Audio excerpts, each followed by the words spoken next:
Hi hello എല്ലാവർക്കും എൻ്റെ പുതിയൊരു വീഡിയോയിലേക്ക് സ്വാഗതം. അപ്പോൾ ദേ നമ്മളിന്ന് ഇവിടെ ഒരു ഹോസ്പിറ്റലിലേക്ക് വന്നിരിക്കുകയാണ് കേട്ടോ, അതും ഗവൺമെൻറ് ഹോസ്പിറ്റലിലേക്ക്. നിങ്ങൾ എത്ര ആൾക്കാർ ഡൽഹിയിലെ ഗവൺമെൻറ് ഹോസ്പിറ്റലിൽ കണ്ടിട്ടുണ്ട്? ശരിക്കും പറഞ്ഞിട്ടുണ്ടെങ്കിൽ ഇവിടെ വന്ന് കണ്ടപ്പോൾ എൻ്റെ കണ്ണ് തള്ളിപ്പോയിട്ടോ. പ്രൈവറ്റ് ഹോസ്പിറ്റലിനെ വെല്ലുന്ന രീതിയിലുള്ള ഗവൺമെൻറ് ഹോസ്പിറ്റൽ, അതാണ് കേട്ടോ ഞാൻ ഇവിടെ വന്ന് കണ്ടത്. കാർ പാർക്കിംഗ് ഫെസിലിറ്റിയൊക്കെ അടിപൊളിയാണ്, ഇഷ്ടംപോലെ സ്ഥലമുണ്ട് കേട്ടോ പാർക്കിങ്ങിനൊക്കെ വേണ്ടിയിട്ട്. അങ്ങനെ നമ്മൾ കാർ പാർക്കിങ്ങിനൊക്കെ കൊണ്ടിട്ടു. ആക്ച്വലി എനിക്ക് തോന്നിയൊരു കാര്യം, ഡൽഹിയിൽ എനിക്ക് തോന്നുന്നു ഗവൺമെൻറ് ഹോസ്പിറ്റലെല്ലാം ഓരോ പേരിലാണ് കേട്ടോ അറിയപ്പെടുന്നത്. നമ്മുടെ നാട്ടിലാണെങ്കിൽ ഏത് സ്ഥലത്താണോ നിൽക്കുന്നത് ആ സ്ഥലത്തിൻ്റെ പേര് വെച്ചിട്ട് ഇന്ന സ്ഥലത്തെ ഗവൺമെൻറ് ഹോസ്പിറ്റൽ എന്നല്ല അറിയപ്പെടുക. ഇവിടെ പക്ഷേ അങ്ങനെ അല്ല കേട്ടോ. ഇപ്പം ഞങ്ങൾ വന്നിരിക്കുന്നത് മഹർഷി വാൽമീകി അസ്പതാലിലാണ് കേട്ടോ.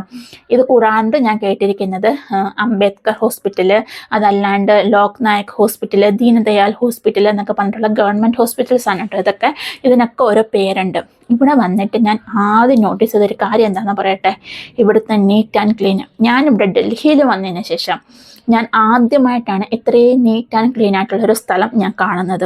ഡൽഹിയിൽ വന്നിട്ടുള്ള ആൾക്കാർക്ക് അറിയാം, നമ്മൾ സ്റ്റേഷനിൽ ഇറങ്ങുമ്പം തൊട്ട് ആൾക്കാരുടെ മുറുക്കി ചുവന്നുള്ള തുപ്പലും, എന്തിനേറെ പറയുന്നു ചുവരുകൾ വരെ തുപ്പി വെച്ചിരിക്കുന്നതായിരിക്കും നമുക്ക് കാണുന്നത്. അത് കൂടാണ്ട് കച്ചട. ഇവിടെ വന്നപ്പോൾ ഞാൻ മനസ്സിലാക്കിയൊരു കാര്യം എന്താണെന്ന് പറയട്ടെ, റൂള് എവിടെയാണോ സ്ട്രിക്റ്റ് ആയിട്ടുള്ളത് അവിടെ ആൾക്കാർക്ക് ഫോളോ ചെയ്യാൻ അറിയാം എന്നതാണ് എനിക്ക് മനസ്സിലായ ഒരു കാര്യം. അപ്പോൾ അതൊക്കെ ആൾക്കാർ നല്ല വൃത്തിയായിട്ട് ഫോളോ ചെയ്യുന്നുണ്ട്. അവിടെ എല്ലായിടത്തും ധൂക്ന മത് എന്ന് പറഞ്ഞ് എഴുതി വെച്ചിട്ടുണ്ട് കേട്ടോ. ഇങ്ങനെ നമ്മൾ ഇതെന്താണെന്നറിയോ, ജൻ ഔഷധിയാണ്, പ്രധാനമന്ത്രിയുടെ ജൻ ഔഷധി. നമുക്ക് വെളിയിലും അവൈലബിൾ ആണ്, ബാക്കിയുള്ള മെഡിക്കൽ സ്റ്റോറിനെ അപേക്ഷിച്ച് വിലയൊക്കെ കുറച്ച് കുറവാണ് കേട്ടോ. അപ്പം ഞാൻ ഇതുപോലെ മക്കളെയും കൊണ്ട് പനിയൊക്കെ വരുന്ന സമയത്ത് നമ്മൾ മരുന്ന് വാങ്ങിക്കാനൊക്കെ പോവാറുണ്ട്. പക്ഷേ ഡോക്ടർ എഴുതി തരുന്ന മെഡിസിൻസ് ആ കമ്പനിയുടെ കാണത്തില്ല കേട്ടോ, വേറെ കമ്പനിയുടെ ആയിരിക്കും നമുക്ക് കിട്ടുന്നത്. ആ ഒരു ഇതേ ഉള്ളൂ, ബാക്കിയൊക്കെ കുഴപ്പമില്ല. അപ്പോൾ അതെ, നമ്മൾ ഈ കാണുന്നത് കുട്ടികളുടെ വിങ്ങാണ് കേട്ടോ. അവിടെയും കാർ പാർക്കിംഗ് ഫെസിലിറ്റിയൊക്കെ ഉണ്ട്. ദേ പെച്ചോങ്കി OPD എന്നൊക്കെ പറഞ്ഞ് അവിടെ എഴുതി വെച്ചിട്ടുണ്ട്. അങ്ങനെ നമ്മൾ അകത്തേക്ക് എൻ്റർ ചെയ്തപ്പം അവിടെ നിന്ന് സെക്യൂരിറ്റി നമ്മുടെ അടുത്ത് പറഞ്ഞു, നിങ്ങൾ പഴയ ബ്ലോക്കിൽ പോയിട്ട് OPD എടുത്തിട്ട് വരണം. അതിന് വാക്സിനേഷൻ ആയാൽ കൂടി നിങ്ങൾ OPD എടുക്കണം എന്ന് പറഞ്ഞു കേട്ടോ. അങ്ങനെ നമ്മൾ വീണ്ടും അവിടെ നിന്ന് പഴയ ബ്ലോക്കിൽ വന്നിട്ട് OPD എടുക്കുകയാണ്. ഇവിടെ ലേഡീസിനും ജെൻസിനും പ്രത്യേകം ക്യൂ ഉണ്ട് കേട്ടോ. എന്തോ ഭാഗ്യം, അന്ന് ഞങ്ങൾ വന്നപ്പം ക്യൂ കുറച്ച് കുറവായിരുന്നു കേട്ടോ. അങ്ങനെ OPD ഒക്കെ എടുത്ത് ഞങ്ങൾ അവിടുന്ന് വീണ്ടും പുതിയ ബിൽഡിങ്ങിലേക്ക് പോകാൻ കേട്ടോ. ശരിക്കും പറഞ്ഞിട്ടുണ്ടെങ്കിൽ ഈ പുതിയ ബിൽഡിങ്ങിൽ നിന്ന് പഴയ ബിൽഡിങ്ങിലേക്ക് പോകാൻ വേണ്ടിയിട്ട് കുറഞ്ഞതൊരു മെട്രോ പിടിച്ച് പോകണം കേട്ടോ, അത്രയ്ക്ക് ദൂരമുണ്ട്. അപ്പം ഇതിനകത്ത് തന്നെയാണ് കുട്ടികളുടെയും പിന്നെ ഗൈനക്കോളജി ഡിപ്പാർട്ട്മെൻറ്റ്. അപ്പോൾ സെക്കൻഡ് ഫ്ലോറിൽ ഗൈനക്കോളജി ഡിപ്പാർട്ട്മെൻറ്റും തേർഡ് ഫ്ലോറിൽ പീഡിയാട്രിക് ഡിപ്പാർട്ട്മെൻറ്റുമാണ് കേട്ടോ. അപ്പോൾ അതെ, ഇവിടെ വന്നിട്ട് നമുക്ക് പേരും വയസ്സും ഒക്കെ എൻട്രി ചെയ്യണം. ശരിക്കും പറഞ്ഞാൽ ഞങ്ങൾ വന്നിട്ടുള്ളത് 15 വയസ്സിൻ്റെ ഇഞ്ചക്ഷൻ എടുക്കാൻ കേട്ടോ. നമ്മുടെ നാട്ടിലൊക്കെ ആണെങ്കിൽ 10 വയസ്സ് കഴിഞ്ഞിട്ട് പിന്നെ 15 വയസ്സിനല്ലേ വാക്സിനേഷൻ ഉള്ളത്. പക്ഷേ ഇവിടെ ഡൽഹിയിൽ അങ്ങനെ അല്ല കേട്ടോ. ഇവിടെ 2 വർഷമായത്ര റൂളൊക്കെ ചേഞ്ച് ആയിട്ട് 16 വയസ്സിനാണ് വാക്സിനേഷൻ ചെയ്യുക. അപ്പം നമ്മുടെ നാട്ടിൽ എങ്ങനെയാണുള്ളത് എനിക്കിപ്പോൾ അറിയില്ല. ഇനി നിങ്ങൾക്കറിയാമെങ്കിൽ ഒന്ന് കമൻറ്റ് ചെയ്ത് പറയാം കേട്ടോ, നാട്ടിൽ 15 വയസ്സിനാണോ 16 വയസ്സിനാണോ വാക്സിനേഷൻ ചെയ്യുക എന്നുള്ളത്. അപ്പോൾ അവർ പറയുന്നത് 15 വയസ്സിൽ ഞങ്ങൾ കൊണ്ടുവന്ന സമയത്ത് അവർ നമ്മുടെ അടുത്ത് പറഞ്ഞു, ഇവിടെ കമ്പ്യൂട്ടർ അത് അക്സെപ്റ്റ് ചെയ്യില്ല അത്രേ. നമ്മൾ ഡേറ്റ് ഓഫ് ബർത്ത് കൊടുക്കുന്ന സമയത്ത് കമ്പ്യൂട്ടർ അക്സെപ്റ്റ് ചെയ്യില്ല, നിങ്ങൾ 16 വയസ്സിന് കൊണ്ടുവന്നാൽ മതി എന്ന് പറഞ്ഞിട്ടാണ് കേട്ടോ നമ്മളെ വിട്ടിട്ടുണ്ടായിരുന്നത്. അങ്ങനെയാണ് നമ്മളിപ്പോൾ രണ്ടാമത് വന്നത്.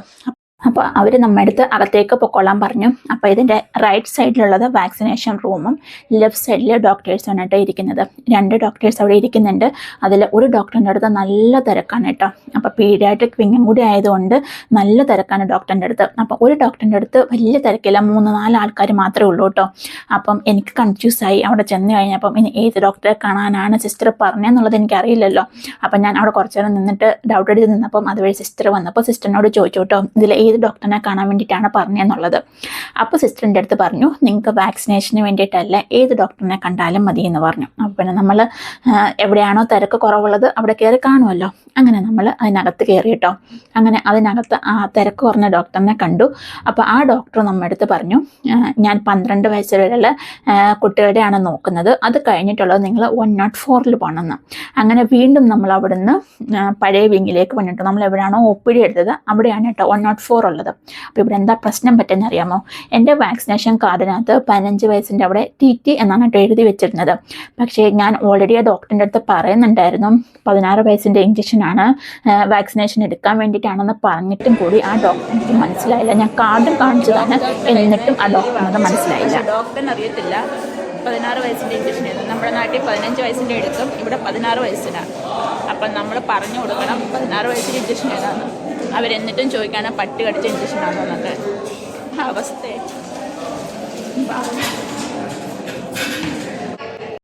104 ഡോക്ടറിനെ കാണിച്ചപ്പോൾ ഡോക്ടർ നമുക്കത് എഴുതി തന്നിട്ട് വേറെ റൂമാണ് കേട്ടോ പറഞ്ഞു തന്നത്. ഞാൻ അവിടെ ചെന്നപ്പം ഇത് കണ്ടോ, കുത്താ ബില്ലി എന്നൊക്കെ പറഞ്ഞ് എഴുതി വെച്ചിരിക്കുന്നത് അതിൻ്റെ വാക്സിനേഷനാണ് കേട്ടോ അവിടെ എടുക്കുന്നത്, പട്ടി കടിച്ചതിനുള്ള വാക്സിനേഷൻ. അപ്പം ഞാൻ അതിനകത്ത് കയറി ചോദിച്ചു അവരുടെ അടുത്ത്.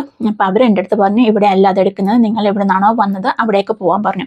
അങ്ങനെ ഞാൻ തിരിച്ച് വന്നിട്ട് വീണ്ടും ഇവിടെ കൊണ്ടുവന്ന് കൊടുത്തു. ഇവിടെ കൊണ്ടുവന്ന് കൊടുത്തു കഴിഞ്ഞപ്പം അവർ മോൻ ഇഞ്ചക്ഷനൊക്കെ എടുത്തു കേട്ടോ. അത് കഴിഞ്ഞ് അസിസ്റ്റൻ്റ് അടുത്ത് ഞാൻ പറഞ്ഞു ഇതേപോലെ നിങ്ങളുടെ ഡോക്ടർ എൻ്റെ അടുത്ത് കാണാം ഈ വാക്സിനേഷൻ കാർഡ് കാണിച്ചിട്ട് കൂടി പുള്ളിക്കാരന് മനസ്സിലായില്ല ഇത് TTയുടെ ഇഞ്ചക്ഷൻ TD അല്ലെങ്കിൽ അത് TD ആണ് അത്ര ഇവിടെ പറയുന്നത്. അപ്പോൾ ഇത് നമ്മൾ വിശാഖപട്ടണത്ത് ചെയ്തതാണ് 10 വയസ്സിൻ്റെ. അപ്പോൾ അവരതിനകത്ത് TT എന്നാണ് കേട്ടോ എഴുതി വെച്ചിരുന്നത്.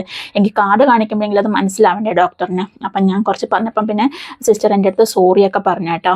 പിന്നെ അപ്പം നമുക്കൊന്നും സിസ്റ്ററിൻ്റെയും കുഴപ്പമില്ല. സിസ്റ്റർ പറഞ്ഞു വാക്സിനേഷൻ്റെ 16 വയസ്സിൻ്റെയും ഈ ഡോക്ടർ തന്നെയാണ് എഴുതിയിട്ടുണ്ടെന്ന്. ഞാൻ പറഞ്ഞു ഡോക്ടറാണ് നമ്മളെ അങ്ങോട്ടും ഇങ്ങോട്ടും ഓടിച്ചെന്ന് പറഞ്ഞ് 2 ഡോസ് കൊടുത്തിട്ടോ. പിന്നെ സിസ്റ്റർ സോറിയൊക്കെ പറഞ്ഞപ്പോൾ പിന്നെ ഞാൻ എന്ത് പറയാനാ, അത് കാരണം അവിടെ പറഞ്ഞിട്ട് നമ്മൾ വീണ്ടും അവിടെ നിന്ന് ഇറങ്ങി. ഇനി അവന് ആധാർ സെൻറ്ററിലൊന്ന് വരണം, അവൻ്റെ ആധാർ അപ്ഡേറ്റ് ചെയ്യാൻ വേണ്ടിയിട്ട്. അപ്പോൾ ഇതിൻ്റെ തൊട്ടിപ്പുറത്ത് തന്നെ ഉണ്ട് കേട്ടോ ആധാർ സെൻറ്റർ. അപ്പം ഈ കാണുന്ന റൂമിനകത്താണ് ആധാർ സേവാ കേന്ദ്രം ഉള്ളത്. അപ്പം അവിടെ വന്നിട്ട് അവൻ്റെ ആധാറൊക്കെ ഒന്ന് അപ്ഡേറ്റ് ചെയ്തു. അങ്ങനെ ഇന്നത്തെ വീഡിയോ ഇത്രയേ ഉള്ളൂ കേട്ടോ. അങ്ങനെ ആധാറൊക്കെ അപ്ഡേറ്റ് ചെയ്തിട്ട് ഇറങ്ങിയപ്പോൾ അവിടെ നല്ല കുഞ്ഞൊരു കറിവേപ്പില, നിറയെ കറിവേപ്പില നിൽക്കുന്നു കേട്ടോ.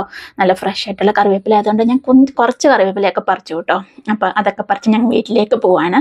അപ്പോൾ ഇത്രയേ ഉള്ളൂ ഇന്നത്തെ എൻ്റെ വീഡിയോ. നിങ്ങൾക്ക് ഇഷ്ടപ്പെട്ടിട്ടുണ്ടെങ്കിൽ നിങ്ങൾ ലൈക്ക് ചെയ്യാനും ഷെയർ ചെയ്യാനും സബ്സ്ക്രൈബ് ചെയ്യാനും മറക്കണ്ട കേട്ടോ. അപ്പോൾ അടുത്തൊരു വീഡിയോ ആയിട്ട് കാണുന്നത് വരേക്കും താങ്ക്സ് ഫോർ വാച്ചിങ്. വന്നപ്പോൾ അവിടെ കറിപ്പത്ത വയ്ക്കുന്നുണ്ട്. കറിപ്പത്ത വാങ്ങിച്ചു നല്ല മണമുണ്ട്, നല്ല കറിപ്പത്ത.